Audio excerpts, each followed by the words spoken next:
The telegram arrived on a Tuesday morning in June 1882. But Zelda Norton had already decided to leave Boston 3 days before it came, which meant the news it carried about her former fiancé's wedding to her cousin merely confirmed what her shattered heart already knew. She stood in the parlor of her family's brownstone on Beacon Hill, surrounded by mahogany furniture and Persian rugs that suddenly felt suffocating, and announced to her bewildered parents that she was going west to California, where her mother's brother owned a mercantile in a small mining town called Murphy's. Her father protested. Her mother wept. Her younger sister begged her to reconsider, but Zelda was 23 years old and possessed an inheritance from her grandmother that gave her just enough independence to make her own choices, even foolish ones. She had spent 6 months planning a wedding that never happened, had endured the whispers and pitying glances of Boston society, and had watched the man she thought she loved choose someone else without so much as a proper explanation. The West seemed far enough away to escape the memories that haunted every street corner and social gathering. The journey took weeks. First by train across the endless plains where buffalo still roamed in diminishing herds, then through the Rocky Mountains where the air grew thin and her lungs struggled to adjust, and finally into California, where gold fever had transformed the landscape 2 decades earlier. By the time she arrived in Murphy's, a town nestled in the foothills of the Sierra Nevada in Calaveras County, Zelda felt like she had traveled not just across the country, but into another world entirely. Murphy's was nothing like Boston. The main street was unpaved dirt that turned to mud when it rained. False-fronted buildings lined both sides, their painted signs advertising saloons, general stores, a hotel, and various other establishments that served the remaining mining population and the ranchers who had claimed the surrounding valleys. The air smelled of pine trees, horse manure, and the red dust that seemed to coat everything. Her Uncle Thomas met her at the stage station, his weathered face breaking into a genuine smile that was the first warm welcome she had received in months. He was her mother's younger brother, a man who had gone west during the gold rush and stayed even after his mining claims proved worthless, finding success instead in providing supplies to others chasing their fortunes. "Zelda girl, you are the spitting image of your mother at that age," Thomas said, taking her trunk and helping her down from the stagecoach. "Though I must say, you look like you have been through the ringer." She tried to smile but suspected it came out more as a grimace. "I suppose I have, Uncle Thomas." He did not press for details, which she appreciated. Instead, he loaded her belongings into a wagon and drove her through town, pointing out the various establishments and introducing her to people they passed. The locals stared at her Eastern dress and carefully styled hair with undisguised curiosity. She imagined she looked as out of place as she felt. Her uncle's mercantile stood on the corner of Main Street and Church Street, a substantial 2-story building with living quarters above the store. His wife had died of fever 3 years earlier, and he lived alone now with just a Chinese cook named Lai Wai who prepared his meals and kept the place relatively clean. "I hope you do not mind helping in the store," Thomas said as he carried her trunk upstairs. "I could use an extra pair of hands, and it might do you good to keep busy." Zelda agreed readily. Keeping busy sounded exactly like what she needed. That first week passed in a blur of learning inventory, measuring out flour and sugar, cutting fabric, and dealing with customers who ranged from grizzled miners to ranch wives to children sent to fetch supplies. She learned quickly that Western informality was entirely different from Boston propriety. People called her Miss Zelda after the first introduction, and thought nothing of discussing personal matters that would never be mentioned in polite Eastern society. She also learned that Murphy's, despite being smaller than any neighborhood in Boston, had its own complex social dynamics. The mining families looked down on the newer ranching families. The Mexican families who had been there before any Americans arrived kept mostly to themselves. The Chinese workers who had helped build the railroads and now did laundry and cooking were treated as invisible by some and with outright hostility by others. It was during her second week, on a Wednesday afternoon when the summer heat made even the shade feel oppressive, that Xander Royce walked into the mercantile and changed everything. She noticed his boots first, worn leather that had seen years of hard use but were clean and well-maintained. Then her gaze traveled up to take in long legs in dusty denim, a lean waist, broad shoulders under a faded blue shirt, and finally a face that made her breath catch despite herself. He was perhaps 27 or 28, with dark hair that curled slightly at his collar, sun-bronzed skin, and startling blue eyes that held both intelligence and wariness. A shadow of stubble covered his jaw, and when he removed his hat, she saw a thin scar running through his left eyebrow. "Afternoon," he said, his voice a low drawl that marked him as someone who had spent considerable time in Texas or possibly Oklahoma Territory. "I need supplies for a cattle drive up to the summer pastures. Have a list here." He handed her a piece of paper with neat handwriting that surprised her. Many of the cowboys and ranchers who came into the store were barely literate, but this list was detailed and well organized. Zelda took the paper, very aware of the brief moment when their fingers touched. "This is quite extensive. It will take me some time to gather everything." "I have time," he said simply, leaning against the counter with an easy grace that suggested a man comfortable in his own skin. As she moved around the store collecting items, she felt his eyes following her. Not in the leering way some men looked at her, but with simple curiosity. She found herself acutely conscious of her movements, of the way her dress swished as she walked, of the escaped tendrils of hair that curled against her neck in the heat. "You are Thomas's niece from back east," he said after a few minutes. It was not quite a question. "Yes, Zelda Norton. I arrived just over a week ago. Xander Royce. I have a ranch about 10 miles north of here, mostly cattle, some horses." He paused. "It is a far cry from Boston, I imagine." "You know I am from Boston," his lips quirked in what might have been the start of a smile. "Small town. Word travels. Also, your accent gives you away." Zelda felt her cheeks warm. She had not realized her accent was particularly noticeable. "I suppose I sound quite out of place." "Different," he corrected. "Not necessarily out of place. Plenty of people in California came from somewhere else." As she continued gathering supplies, she found herself stealing glances at him.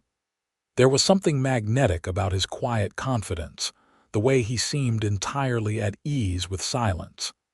In Boston, men had filled every quiet moment with talk, as if silence indicated a failure of wit or charm. This cowboy seemed content to simply exist in the moment. When she finally had everything assembled on the counter, the pile was substantial. "This will need to be delivered, I assume. I have my wagon outside, but I appreciate the offer." As she tallied the costs, doing the arithmetic in her head with the quick facility that made her uncle so pleased to have her help, Xander watched her with those unsettling blue eyes. "You are good with numbers," he observed.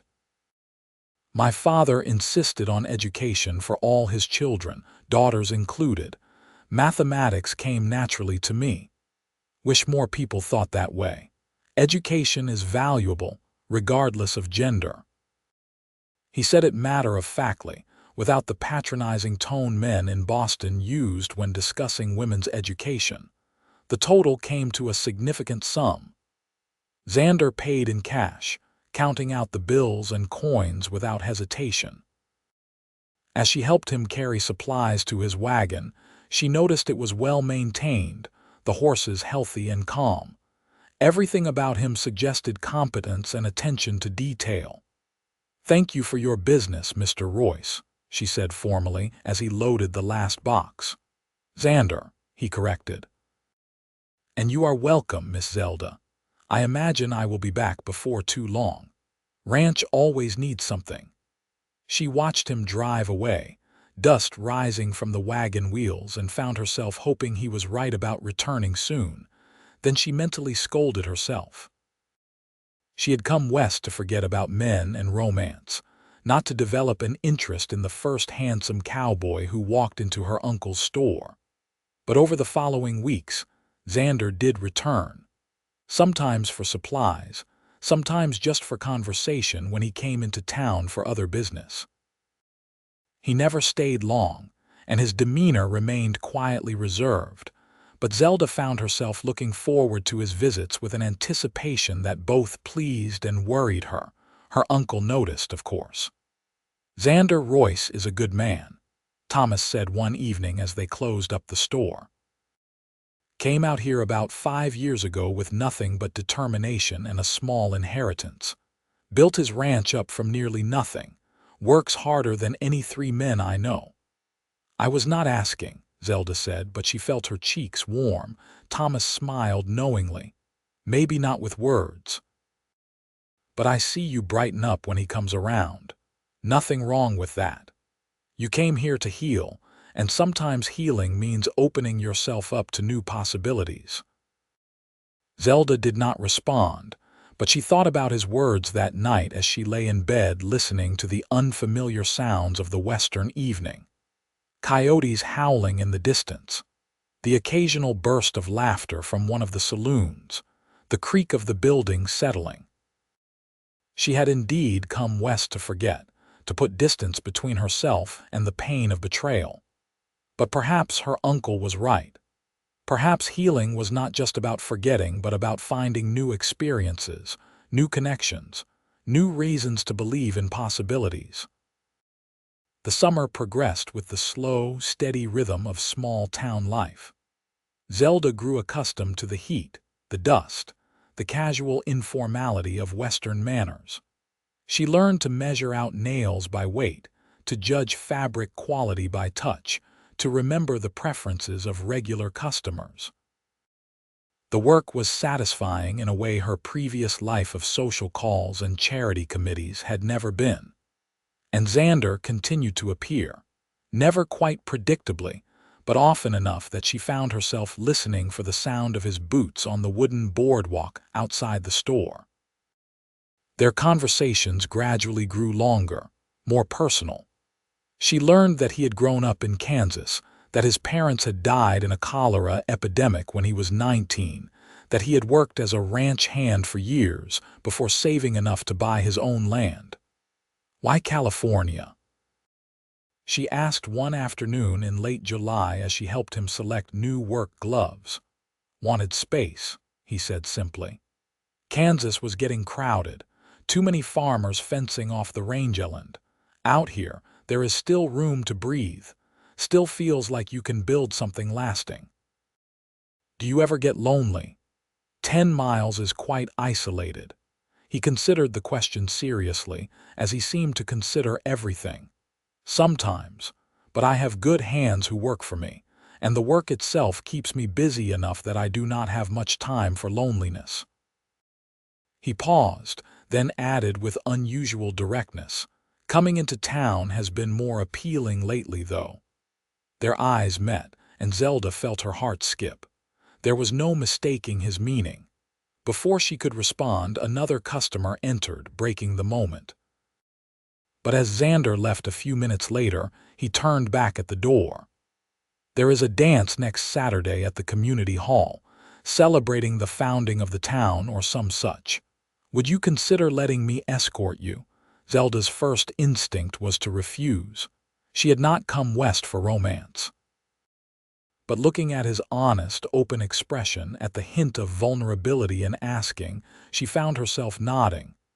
Yes, I would like that. His smile transformed his usually serious face, making him even more handsome. I will pick you up at 7. The following week seemed to drag and race simultaneously. Zelda found herself absurdly anxious about the dance, about what to wear, about whether she was making a mistake by accepting. She had been so hurt by Charles's betrayal, had felt so foolish for not seeing the signs that he was falling in love with her cousin instead of her. Opening her heart to potential pain again seemed reckless. But there was something about Xander that felt different. A groundedness, a straightforwardness that Charles had lacked. When Xander looked at her, she did not feel like a prize to be won or a suitable match to be secured. She felt seen as herself, Zelda, with all her flaws and uncertainties. Saturday arrived with perfect weather, warm but not oppressive, with a breeze that carried the scent of pine from the surrounding forests. Zelda dressed carefully in her best summer dress, a pale green cotton with cream lace at the collar and sleeves. It was simpler than the elaborate gowns she would have worn to Boston social events, but it felt appropriate for Murphy's. Xander arrived precisely at 7, driving a smaller, cleaner wagon than his work vehicle. He had clearly made an effort, wearing dark trousers, a white shirt, and a black vest that emphasized his broad shoulders. His hair was still damp from washing, curling slightly at the ends. "You look beautiful," he said simply, and something about the straightforward honesty of it meant more than all the flowery compliments she had received in Boston ballrooms. "Thank you. You look quite handsome yourself." The drive to the community hall took only a few minutes. The building was already full of people, the sound of fiddle music spilling out into the evening. Lanterns hung from the rafters, casting warm, golden light over the crowd. It was nothing like the elegant balls Zelda was accustomed to, but there was a warmth and genuine joy here that those formal events had often lacked. Xander proved to be a surprisingly good dancer, leading her through reels and square dances with confident ease. When a slower waltz began, he pulled her closer, his hand warm and solid at her waist. "How did a cowboy learn to waltz?" she asked, slightly breathless from the previous dances. "My mother insisted all her children learn proper manners, including dancing. She had been a schoolteacher before she married my father, said there was no excuse for ignorance of social graces, even on the frontier. She sounds like a remarkable woman." She was. His voice held old grief. "I wish you could have met her. She would have liked you." They danced in comfortable silence for a while, Zelda acutely aware of his body so close to hers, of the way they moved together as if they had been dancing together for years rather than minutes. When the music ended, they stepped apart reluctantly. Throughout the evening, Xander introduced her to people he knew. Ranch hands from neighboring spreads, families from town, even a few of the Chinese workers who had been invited. Though Zelda noticed they mostly stayed at the edges of the gathering, their presence tolerated but not quite welcomed by everyone. She also noticed the looks they received, the speculative glances and whispered conversations. She and Xander made an unlikely pair in some ways, the Eastern lady and the working cowboy. But no one said anything unkind, at least not within her hearing. When the evening wound down, Xander drove her home slowly, as if reluctant for the night to end. The stars overhead were brilliant in the clear mountain air, more stars than Zelda had ever seen in Boston, where city lights dimmed the sky. "I had a wonderful time," she said as they stopped in front of the mercantile. "So did I." He climbed down and came around to help her from the wagon, his hands gentle at her waist. "Zelda, I know you came out here for your own reasons, and I do not want to presume anything, but I would like to see more of you, to court you properly if you are amenable." Her heart pounded. This was the moment to be cautious, to protect herself from potential hurt.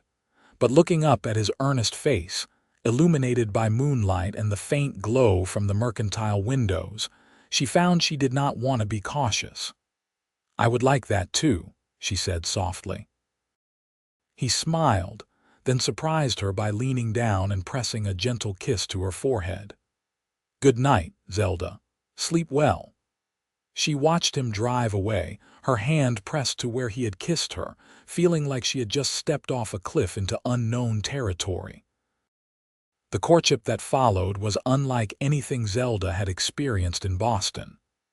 In the East, courtship had been a formal dance of chaperoned visits, carefully orchestrated social events, and elaborate rules about propriety. Here, it was simpler and somehow more real. Xander came to town whenever his ranch duties allowed, sometimes twice a week, sometimes only once. They would have dinner at the hotel restaurant or take walks through town and up into the foothills. He told her about his ranch, about the challenges of running a cattle operation, about his dreams of expanding into horse breeding. She told him about Boston, about her family, and eventually, haltingly, about Charles and the betrayal that had driven her west. "He was a fool," Xander said when she finished the story one afternoon as they sat by a creek a few miles outside town.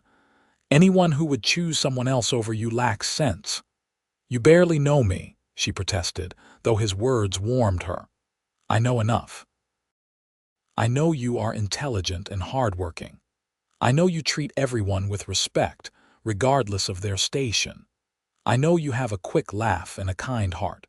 I know you are brave enough to leave everything familiar and start over somewhere new." He reached over and took her hand, his calloused fingers intertwining with hers. "That is more than enough to know you are someone special." Zelda felt tears prick her eyes. "Charles made me feel like I was not enough, like I was somehow lacking. Coming here was partly about escaping that feeling." "You are more than enough, Zelda. Do not let his failure make you doubt your worth." She squeezed his hand, unable to speak past the emotion in her throat. They sat there for a long time, hands clasped, watching the water flow past, and Zelda felt pieces of her broken heart slowly beginning to knit back together. As summer turned toward fall, their relationship deepened. Xander invited her to visit his ranch, and Thomas agreed to accompany them as a chaperone. Though he spent most of the day talking with Xander's ranch hands and inspecting the operation, leaving Zelda and Xander relatively alone. The ranch was beautiful in a rugged way, sprawling across a valley with good grass and water. The house was modest but well built, a one-story structure of wood and stone with a wide porch that looked out over the grazing land. Cattle dotted the hillsides, and a remuda of horses occupied a large corral near the barn. "I built most of it myself with help from the hands," Xander said as he showed her around. "It is not fancy, but it is solid, built to last." "It is wonderful," Zelda said honestly. "You should be proud of what you have accomplished." He looked at her seriously. "I want to expand it, build it into something bigger, but I also want to make sure there is room for a family someday, children. A full life, not just work." The implication was clear, and Zelda felt her heart race. They had been courting for only a few months, but already she could imagine a future here with him. It terrified and exhilarated her in equal measure. September brought cooler weather and the first hints of autumn color in the aspen trees.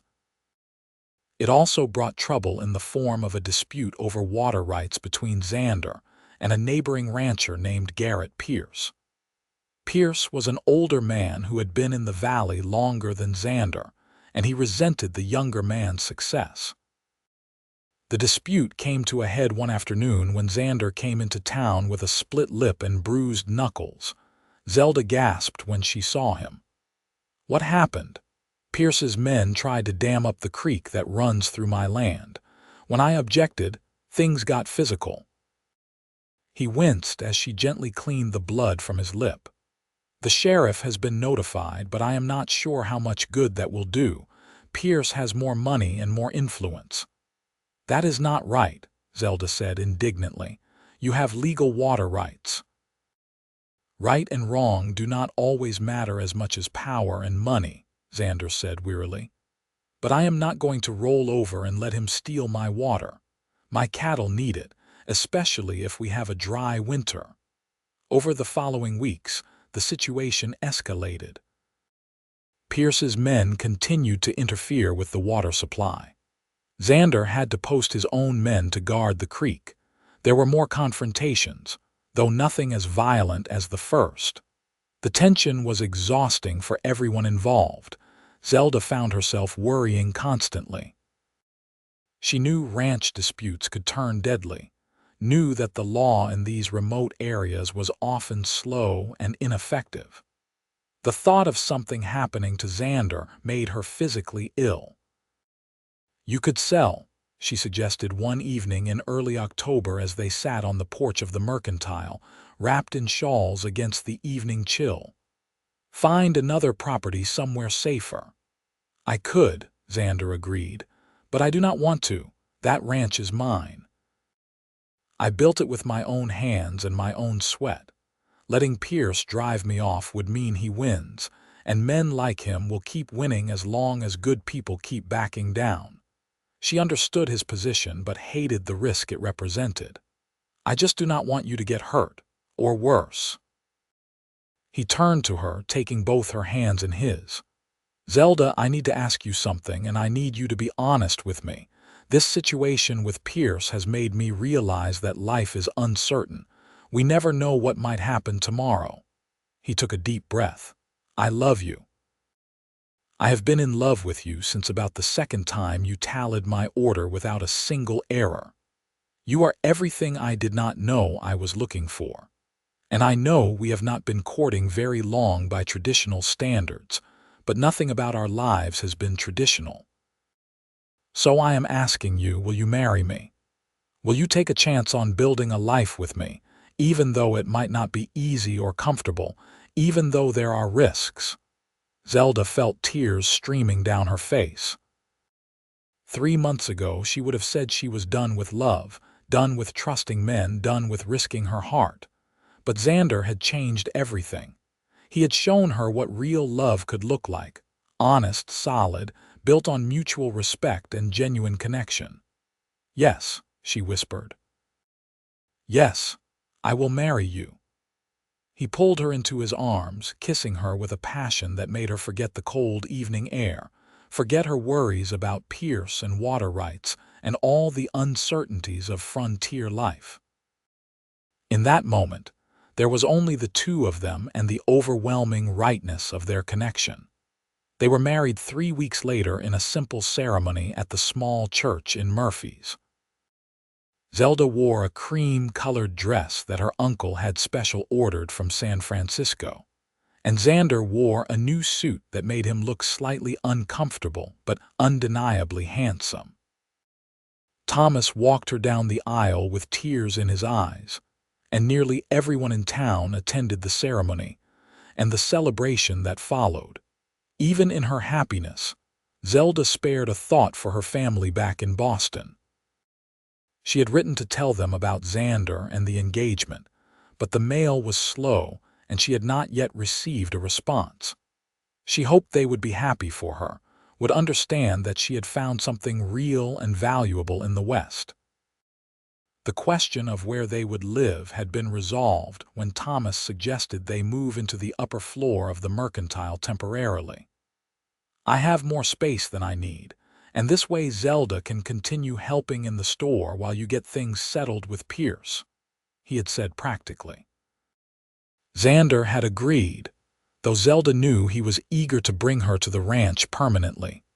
Their wedding night was tender and slightly awkward, as first times often are. But there was also laughter and genuine affection, and when Zelda woke the next morning in Xander's arms, she felt a bone-deep contentment she had never experienced before. The situation with Pierce finally came to a head in late October. The sheriff, prompted by pressure from other ranchers who were tired of Pierce's bullying tactics, conducted an official survey of the water rights. The results confirmed what Xander had been saying all along. The creek ran through his property, and Pierce had no legal claim to dam it or divert it. Pierce was furious but had no choice but to back down. His men removed the dam they had been attempting to build, and the tension that had gripped the valley for weeks finally eased. "It is over," Xander said when he came to tell Zelda the news. He looked exhausted but relieved. "We can move forward now. Build the life we want without constantly looking over our shoulders." They moved to the ranch in early November, just as the first snow was beginning to dust the higher peaks. Zelda had been nervous about the isolation, about being so far from town and the relative civilization she had become accustomed to. But the reality proved better than her fears. The house was cozy, especially when fires burned in both the main room fireplace and the kitchen stove. Xander had hired a young Mexican woman named Rosa to help with cooking and heavy cleaning, which gave Zelda time to learn the rhythms of ranch life without being overwhelmed. The ranch hands were respectful and friendly, and she quickly learned their names and preferences. She also discovered she loved the work of the ranch in ways she never expected.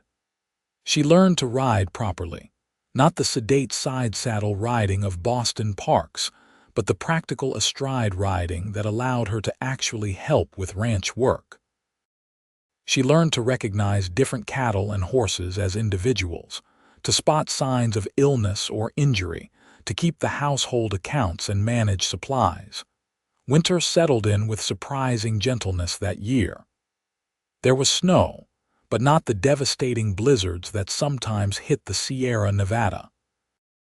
The cattle stayed healthy, the horses thrived, and life took on a peaceful rhythm that felt almost too good to be true. Zelda wrote long letters to her family in Boston, trying to describe her new life in ways they might understand. Her mother wrote back with mixed emotions, clearly worried, but also recognizing that her daughter sounded happier than she had in years. Her father remained disapproving, but sent his grudging blessings. Her sister wrote excited letters full of questions about cowboys and Indians, and all the adventure she imagined Western life must hold. Christmas came, and Zelda organized a celebration for the ranch hands and their families. It was nothing like the elaborate Boston Christmases of her youth, but there was something deeply satisfying about the simple gifts, the hearty food, the genuine warmth of people gathered together in the isolation of winter. "Are you happy?" Xander asked her on Christmas night as they lay in bed, the house quiet around them. "Happier than I have ever been," she answered honestly. "I came here to forget, to escape painful memories, but you gave me something better than escape. You gave me new memories worth keeping. A new life worth living." He pulled her closer, kissing her temple. "You gave me the same. I had been so focused on building the ranch, on proving I could succeed, that I had forgotten to build a life. You changed that. You made me remember what I was working toward and why it mattered." As winter progressed into spring, Zelda discovered she was pregnant. The news filled her with joy and terror in equal measure. She was far from the doctors and hospitals of Boston, far from her mother and the female relatives who would have guided her through pregnancy and childbirth.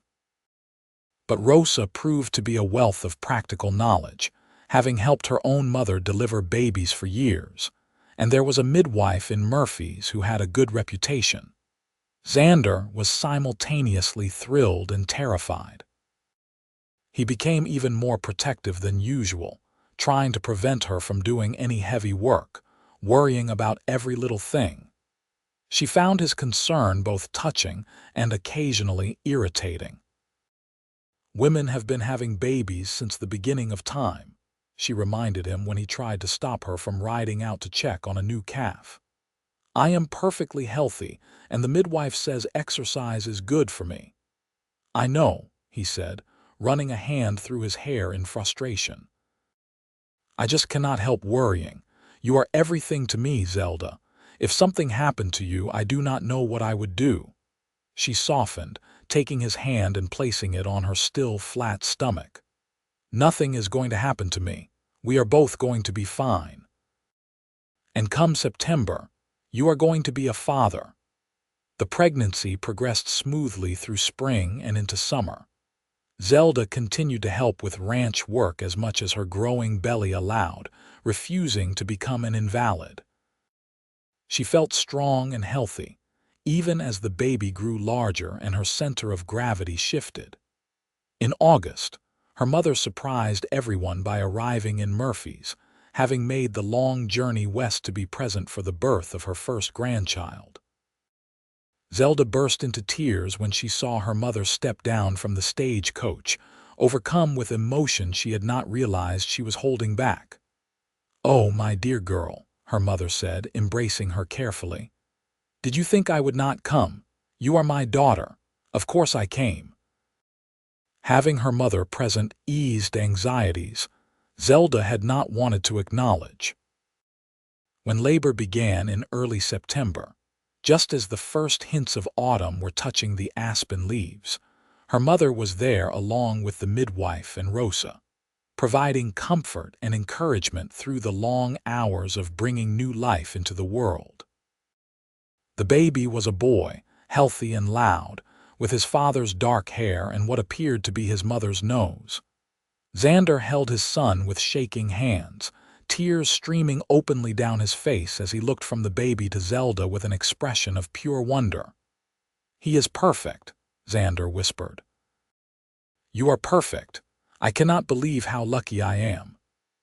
They named him Thomas, after Zelda's uncle who had made their meeting possible, with Xander's father's name, Michael, as a middle name.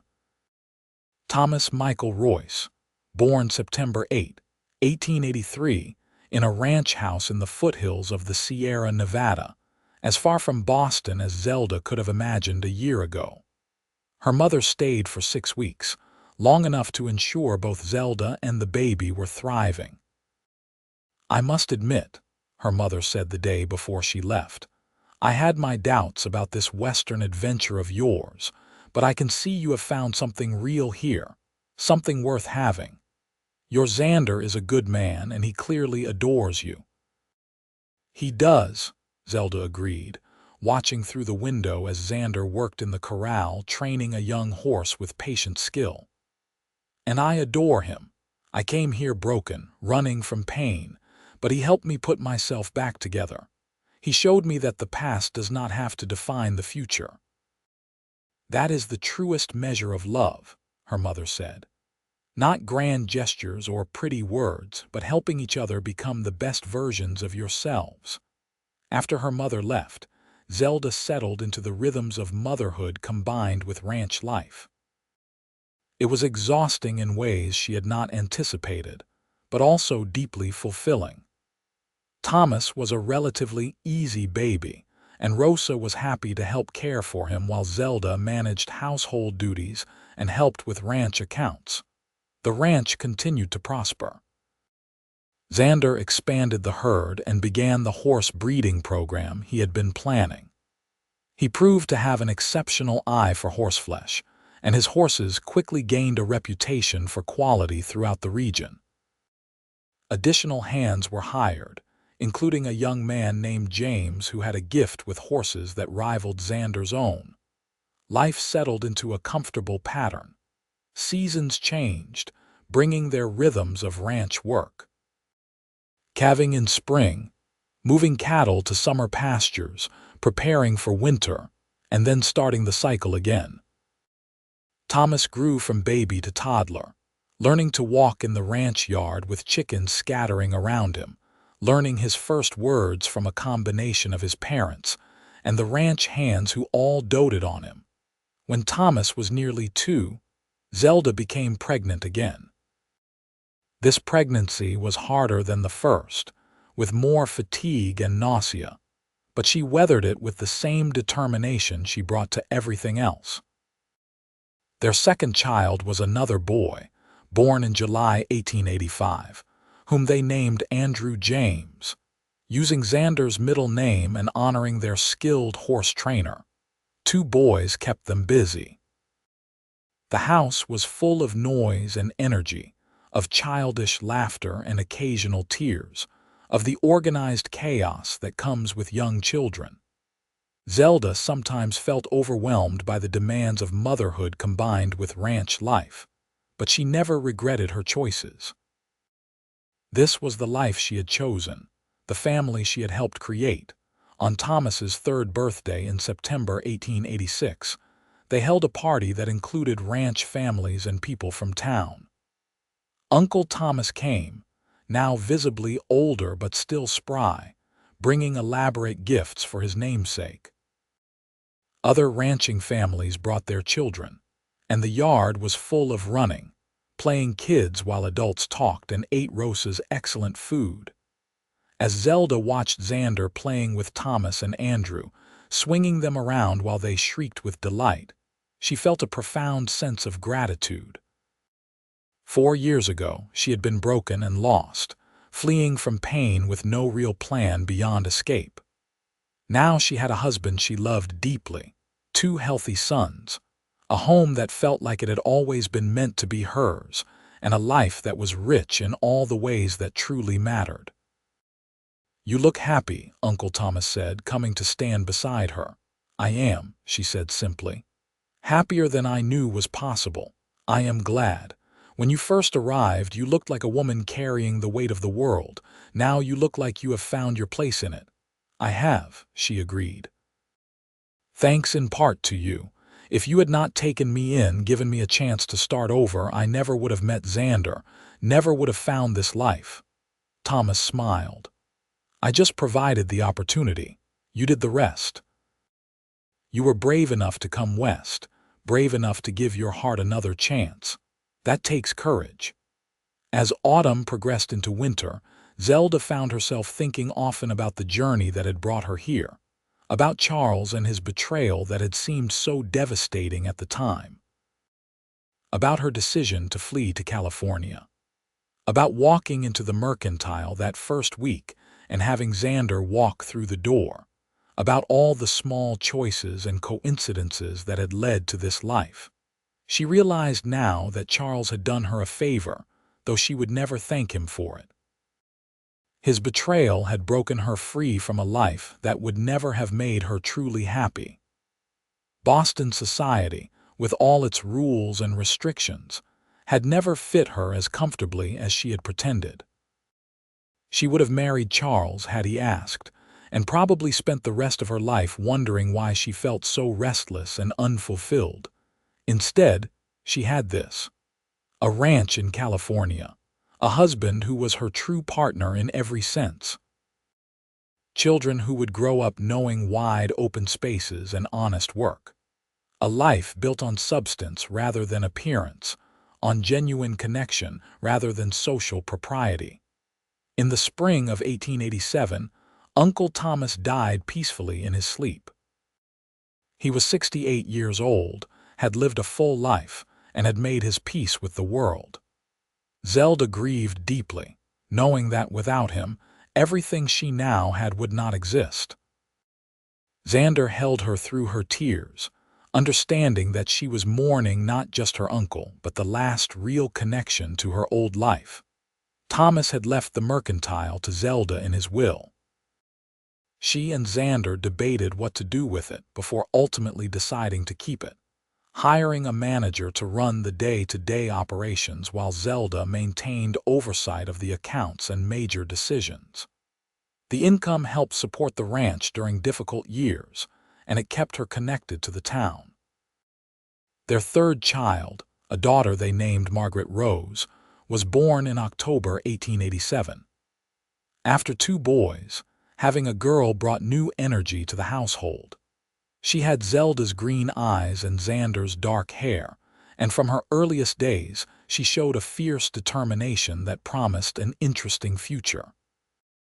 The following years brought their share of challenges and triumphs. A harsh winter in 1888 tested their resources and resolve. A drought in 1889 forced difficult decisions about the herd. But there were also good years. Years when the rain came at the right times and the cattle were healthy and the market prices were strong. Xander's horse breeding program earned a reputation throughout California and into Nevada, and buyers came from hundreds of miles away to purchase Royce horses. The children grew, each developing distinct personalities. Thomas was serious and thoughtful like his father, with a natural affinity for animals. Andrew was more adventurous and impulsive, always getting into minor scrapes but charming his way out of trouble. Margaret was determined to keep up with her brothers in everything, refusing to accept that being younger or female should limit her. In 1891, when Thomas was 8 and already helping with real ranch work, Zelda became pregnant for the 4th time.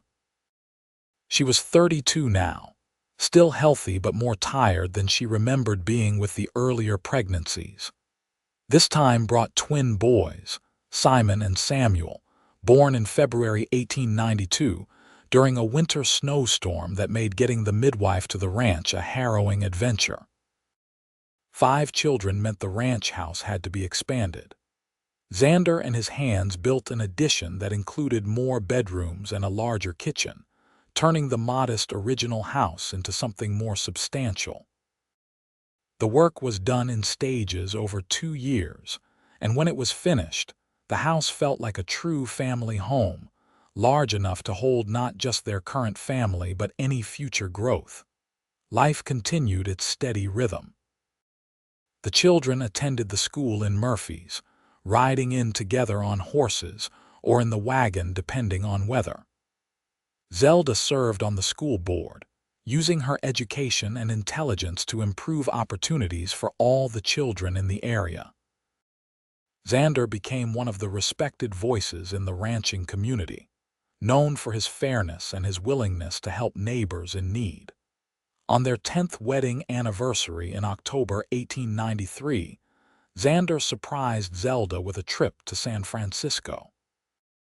They left the children with Rosa and James, who had married the previous year, and took the train to the city for a week of theater, fine dining, and staying in a hotel that would have met Boston's standards of luxury. "I know life on a ranch is not always easy," Xander said as they walked along the waterfront, watching ships in the harbor. "I know you gave up comfort and convenience when you married me." "I gave up nothing that mattered," Zelda interrupted, "and I gained everything that does." "Xander, do you understand that I love our life? I love the ranch, I love our children, I love the work and the challenges and the satisfaction of building something real together. I would not trade it for all the comfortable mansions in Boston." He pulled her close, kissing her there on the waterfront with the unself-conscious affection of a man secure in his wife's love. "You are extraordinary, Zelda Royce. Best decision I ever made was walking into that mercantile and seeing you behind the counter. Best decision I ever made was saying yes when you asked me to dance," she countered. They returned to the ranch refreshed, ready to dive back into the organized chaos of raising 5 children and running a successful cattle and horse operation. The years that followed brought more changes, as all years do. Thomas grew into a young man who clearly would take over the ranch someday.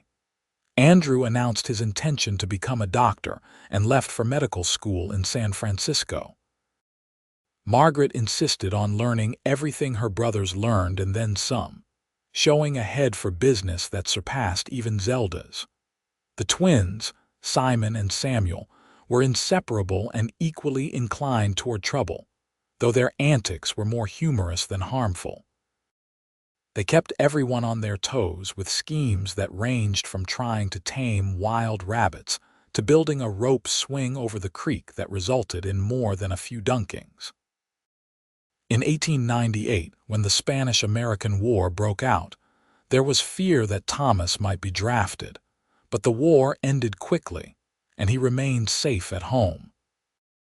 The national crisis felt distant in their California valley, though they followed news reports with interest and said prayers for those who did fight. As the century turned, Zelda found herself reflecting on the remarkable journey of her life. She was 41 years old now, no longer the young woman who had fled Boston in grief and pain. That woman seemed like a different person, someone she could barely remember being. The ranch had grown into one of the most successful operations in the region. They ran over 1,000 head of cattle and had a horse breeding program that was known throughout the West. The original modest house was now a sprawling family home surrounded by well-maintained outbuildings, fenced pastures, and all the infrastructure of a successful ranch. Their children were thriving. Thomas was 21 now and essentially running the daily operations while Xander focused more on the business and breeding aspects. Andrew was finishing medical school and planned to open a practice in Murphy's, where a doctor was badly needed. Margaret, at 17, was already keeping the ranch books and had ideas about expanding into agricultural exports. The twins were 14 and showing signs of following different paths, Simon toward ranching and Samuel toward engineering.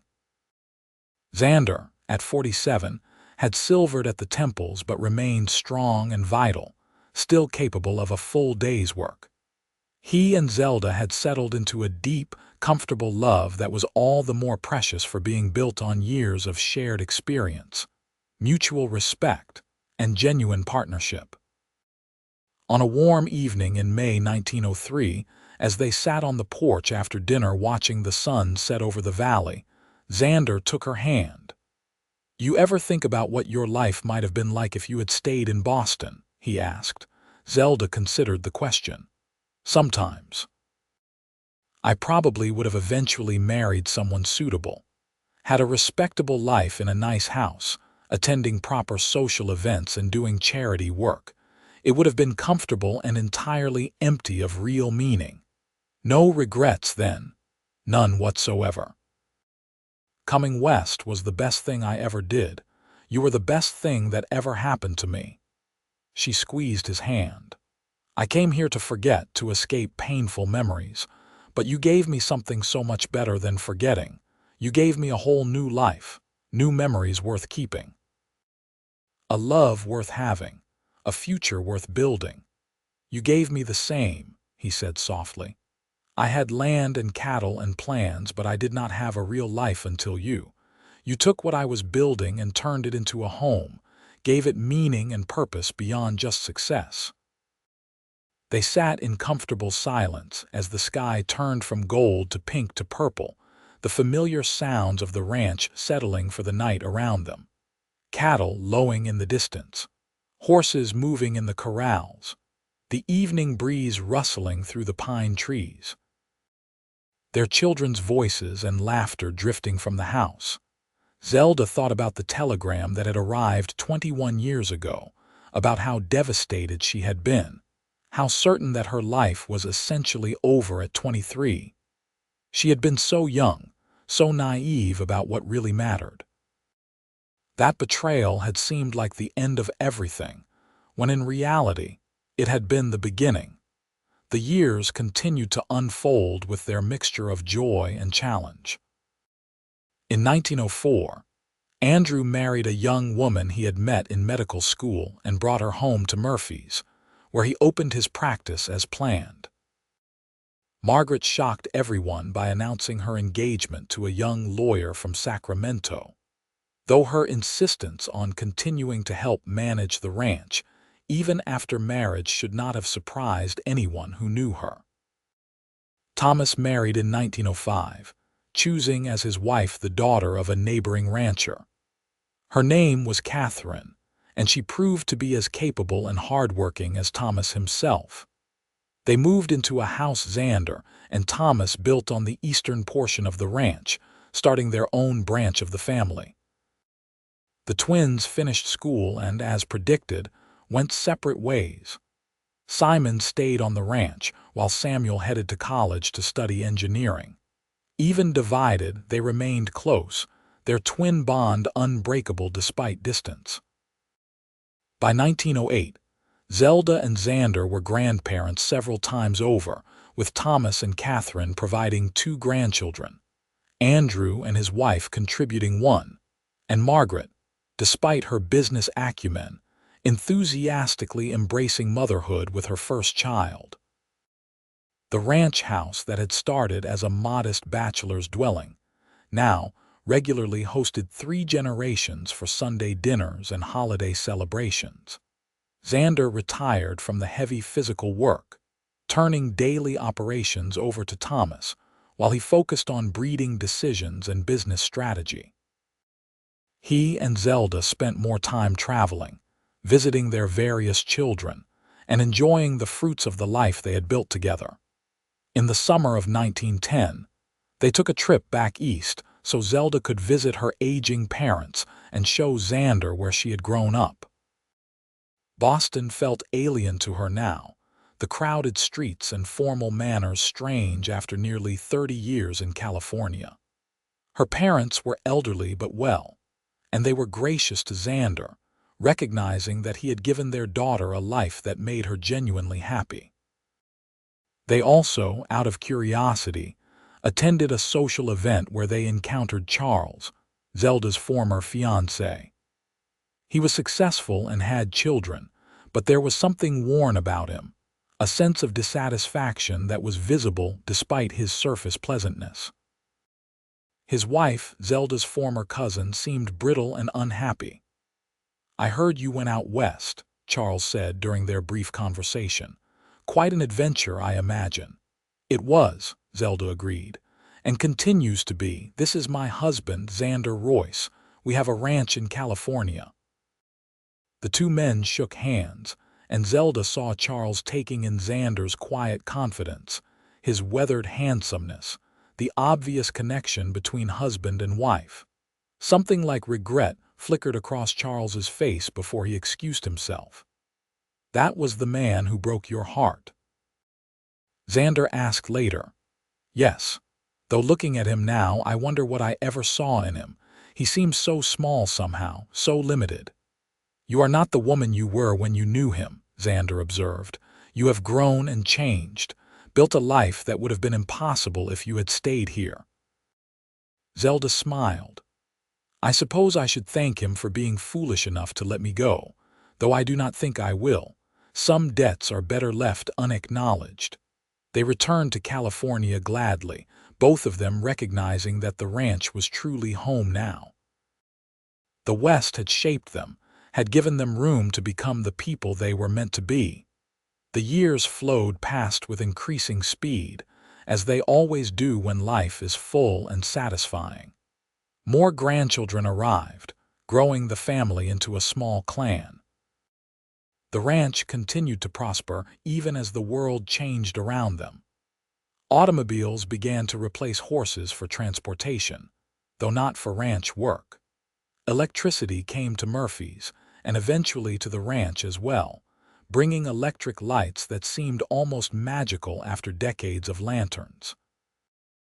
World War I brought anxiety when Simon enlisted, but he survived and returned home, changed but intact. The twins were no longer boys but men, both successful in their chosen fields, both devoted to family.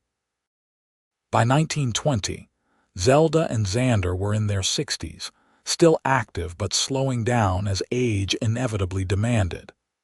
They had been married 37 years, had built a legacy that extended far beyond themselves. The ranch employed dozens of people and supported multiple families. Their children were all successful and happy. Their grandchildren were growing up with the same values of hard work, education, and respect that had defined their own parenting. On their 40th wedding anniversary in October 1923, The family gathered for a massive celebration. Children, grandchildren, and even a few great-grandchildren filled the expanded ranch house and spilled out into the yard. Friends from town and neighboring ranches came to honor the couple who had become pillars of the community. Zelda looked around at the sea of faces, at the life that had grown from her decision to come west all those years ago, and felt overwhelmed with gratitude. Every person there existed in her life because she had been brave enough, or perhaps desperate enough, to start over after heartbreak. "What are you thinking?" Xander asked, coming up beside her and slipping his arm around her waist in the familiar gesture of 40 years of marriage. "I am thinking about the telegram that arrived in Boston 41 years ago. About how broken I was, how certain I was that my life was essentially over, and look at what happened instead." She gestured at the gathering. All of this entire beautiful life grew from that moment of devastation. "You believe in fate?" Xander asked. "That we were always meant to find each other," Zelda considered. "I do not know about fate, but I believe in choice and courage and second chances. I believe that sometimes the worst things that happen to us open doors to the best things we can imagine. I believe that you have to be willing to take risks, to trust again even after being hurt, to choose hope over fear."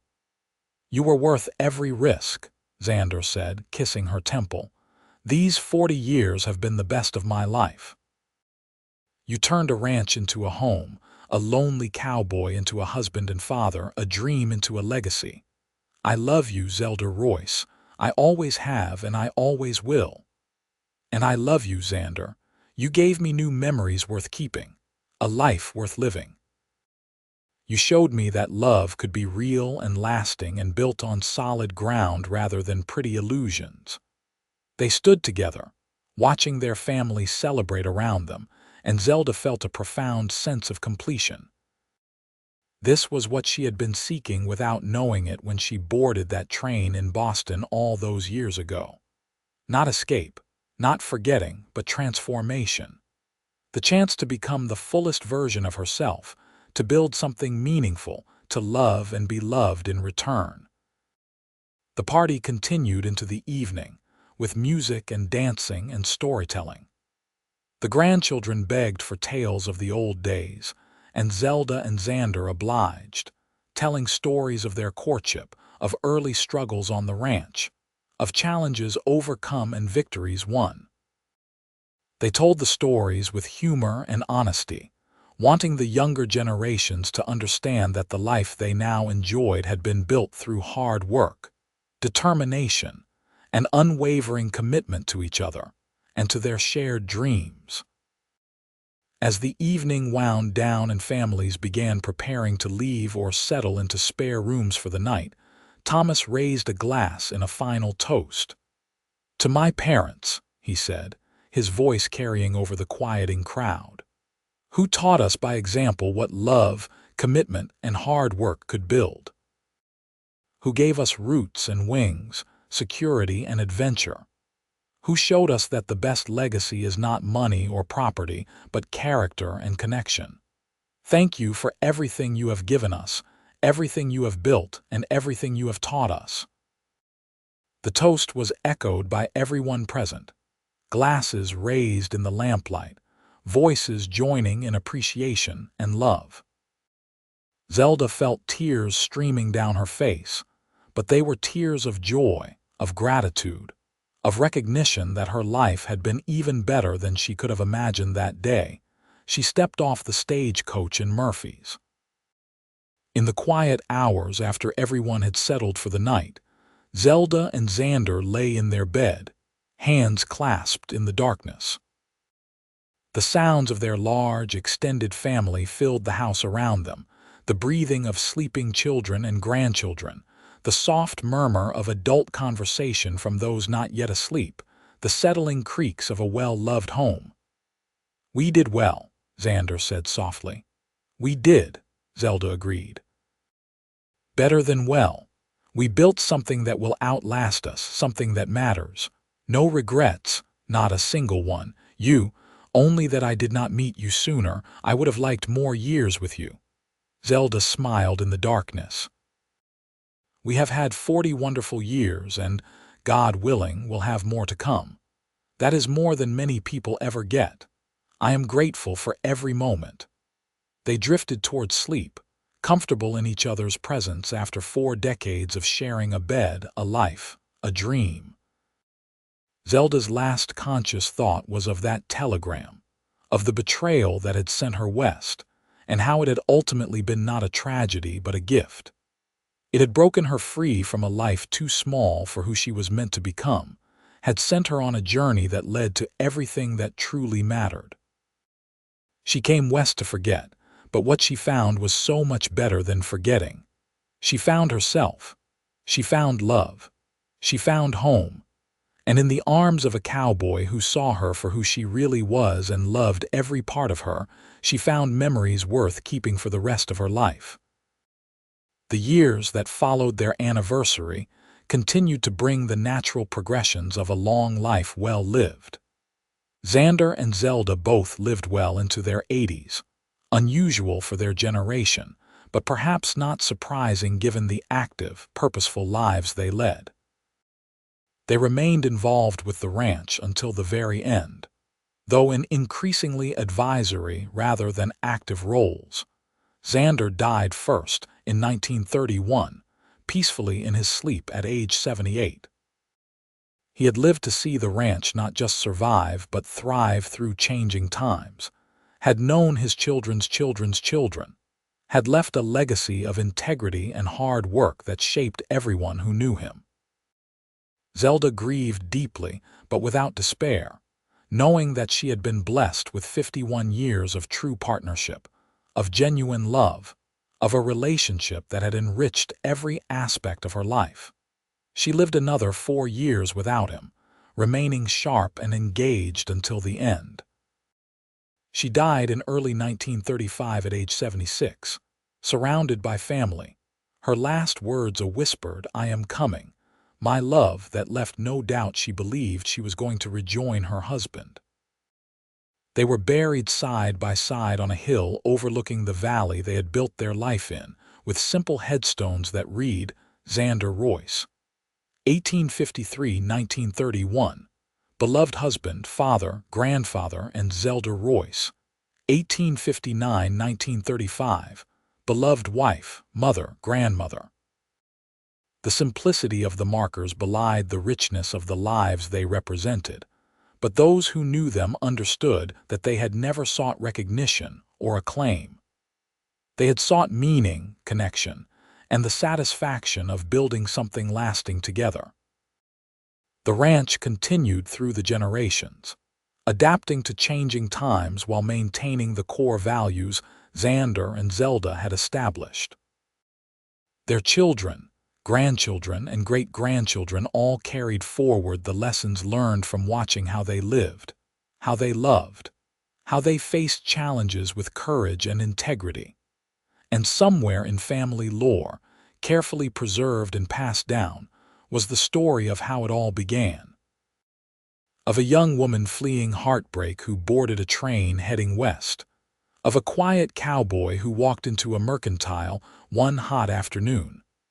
Of a dance and a courtship, and a decision to take a chance on love one more time. Of how devastation became opportunity, how running away became running toward, how forgetting became remembering all the right things. It was a love story, pure and simple. But it was also a story about courage, about resilience, about the transformative power of choosing hope over fear.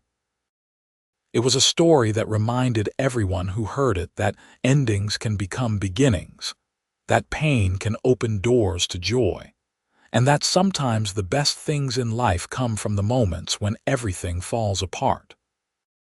Zelda had come west to forget, seeking distance from painful memories and a broken heart. Instead, she found a cowboy who gave her new memories worth keeping, a love worth having, and a life worth living. And in the end, that made all the difference.